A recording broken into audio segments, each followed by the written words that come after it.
Coming at you from you know where, Miami. Come a little closer. Ask anybody in the street which one you think is newer, and you're going to get answers that you might not expect. Let's just say the answers will be way off. And that's how you know that Porsche did an incredible job with the Porsche 997. In this video, I'm gonna cover the Porsche 997, why it's so popular, what to look for, and if it's worth the expense. And don't forget to do all the YouTube stuff. Like, subscribe, and I forgot what was the other one. And share. It really does help out the channel. Let's go. Why do so many people think the 997 is the best modern 911? Just look at it. This is the most Porsche looking modern Porsche that Porsche has ever made. From every single corner, it screams Porsche. It looks like a 959 from the front and a proper 911 from the rear. Now, it's interesting that this car is almost exactly the same car as the Porsche 996. Yet, a lot of people love the 997 but hate the 996, and it's essentially the same car. Yes, it's upgraded, but those headlights are what truly have made this car a favorite of so many. It looks like an older 911 and like a newer 911. So driving down the street with this car, you really can't tell how old it is whatsoever. And I think that my favorite part, as far as looks, is the rear slope. The rear slope on the 997 is a proper 911. You see how the slope goes all the way down past the belt line into the bumper? That's exactly what a 911 should be. It just looks extra aggressive, extra 911. Now, when I talk about looks, it's interesting because you see this car in pictures and it looks a lot bigger than the earlier air-cooled 911s. But this is one of the best things about the Porsche 997. It is sports car size, so no extra fat, just the perfect dimensions. So this compact size adds to its driver feel. Now, remember that the newer ones got a lot bigger in the outside, but they did not get a lot bigger in the inside. Now, when looking at Porsche 997, unlike the earlier air-cooled 911s, you actually have to be a lot more careful because a lot of what to look for is totally hidden. So I'm gonna go down the list of the few things to look for on a 997 and the ones that feel like red flags, but they're really not. Oil leaks. 997s leak oil, but the oil leaks are nothing like they were with the earlier air-cooled cars. The earlier air-cooled cars leaked so much oil that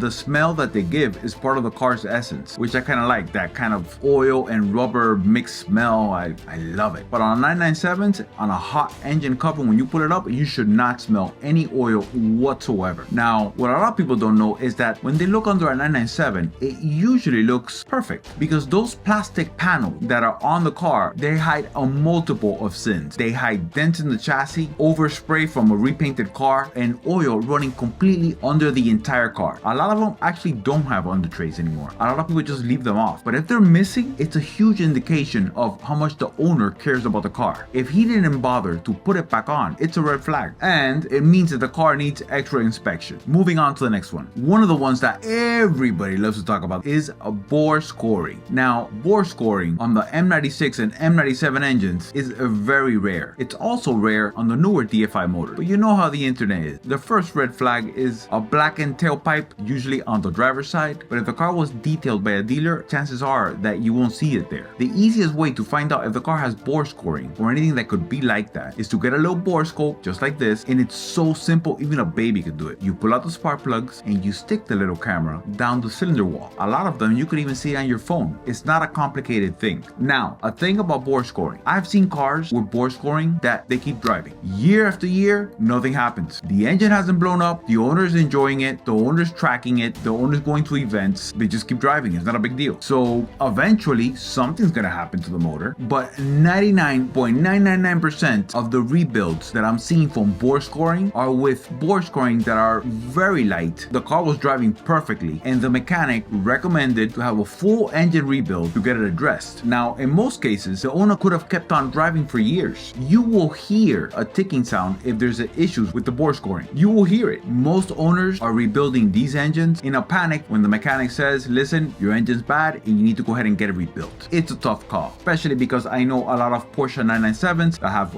bore scoring and they're daily drivers. Most people are doing full engine rebuilds when they see a little line in the cylinder walls. It's ridiculous. Moving on to the next point. With the Porsche 997, there's so much BS on the internet that owners and would-be owners are constantly looking or hearing for any little tick, any little sound that could be like the engine exploding or something. But there is something that can cause concern on the 997.2 with the newer engine. You see, what most people read is that car does not have the IMS, but that car is a DFI motor, direct fuel injection. Direct injection, which is really stupid because it clogs up the intake so bad that you have to pull it apart and clean it. And most people are surprised to learn that direct fuel injection has like a tick at idle.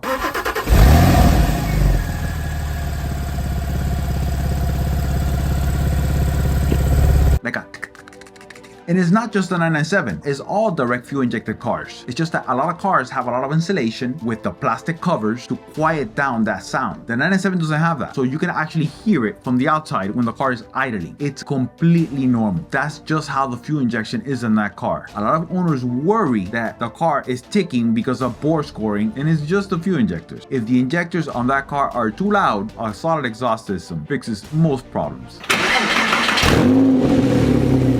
It's a non-issue. On to the next point. One of the great things about the Porsche 997s is that the owners baby these cars. So it's very rare that you're gonna find a Porsche 997s with Falcon tires or with mismatched tires all the way around. What that also means is that a lot of owners are throwing too much money into these cars. What do I mean? Full body paint protection films. Now, I get it. These paint protection films can be good if you're gonna be daily driving the car. It kind of saves the paint. Only a little bit, by the way. So I wouldn't pay a premium for any car that's had paint protection film. You want to keep your paint perfect, keep the car in a garage. That does more than any paint protection film ever will. Moving on to the next one. Battery draining. These cars all drain battery. Now you can put a battery cutoff on it, which a lot of people don't. The best thing you do is put a battery tender on it. Now, what a lot of people don't realize is that if you don't put a battery tender on the Porsche 997, if the car has been parked for a month and the car starts, so basically the battery didn't drain, the battery is actually at a lowered state and you are going to get a lot of warning signs because a lot of sensors are not going to fully fire up and those error codes stay in the computer and you're chasing gremlins that don't exist. Make sure that that car gets started up every 2 weeks. Otherwise, you might definitely get warning signs. And then the worst thing that you could do is go take it to a mechanic where for sure he's going to help you find something. And all it was is just a battery that is going. Now, this is not 997 specifically. The same thing happens with the Porsche 928, perhaps even more. A lot of people just go ahead and put battery cutoffs on that just to not deal with it. Moving on to the next point. One of the good things about the Porsche 997 is that it's OBD2. Now for guys that like ultra classics, OBD2 is like, whoa, you just stick the little scanner, it actually tells you what's wrong with it. So this is great for a lot of different reasons. But with the Porsche 997, OBD2 is not a way to see what the codes are in the car. You actually have to take it to a tech where they have a professional scanner that can tell you everything about the car. There's a lot of cars that are driving perfect, but they have been over revved 12, 20, 30 times. And guess what? All that information is there, recorded on the DME, which is great. You actually find out more on a PPI than most earlier Porsches, just because they put it in the scanner and you cannot hide anything. Another great thing is that the miles are recorded on there. So unlike early Porsches, which in many cases the miles are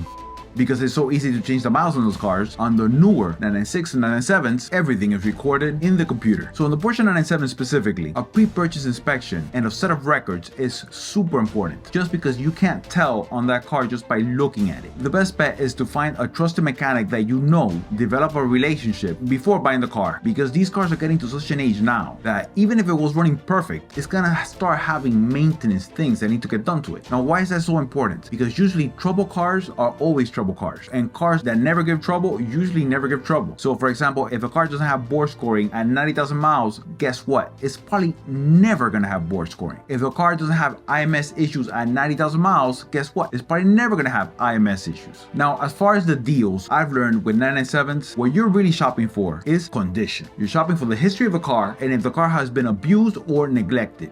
One thing is 100% sure with the 997. Whatever you buy this car for, jump 3-4 years and you're gonna sell it for more. So in a way, it's less expensive than buying a new minivan that drops half its value in 2-3 years. So that's why it's super important to get a 997 in the best condition possible. Because if you do happen to sell the car, and most people actually do eventually, because we're not on this planet forever, whatever money you put into that car, you put it right back out. So resale is a huge part of the 997's appeal. It sells fast and the prices keep going up. They haven't achieved 993 levels yet, but a lot of people are already saying that the 997 is the next 993. And judging by the way that the prices keep going up, it's entirely possible. So it makes no sense to try to get a deal on a Porsche 997 because that deal is going to cost you more when you go ahead and you resell that car. So on a Porsche 997, it's okay to splurge, to spend just a little bit more on the one that you really like, because at the end of the day, you'll always get your money back on that car. So are you really splurging, or are you being smart? So that's the way that I feel about the Porsche 997. Let me know what you guys think in the comments below. Now you know.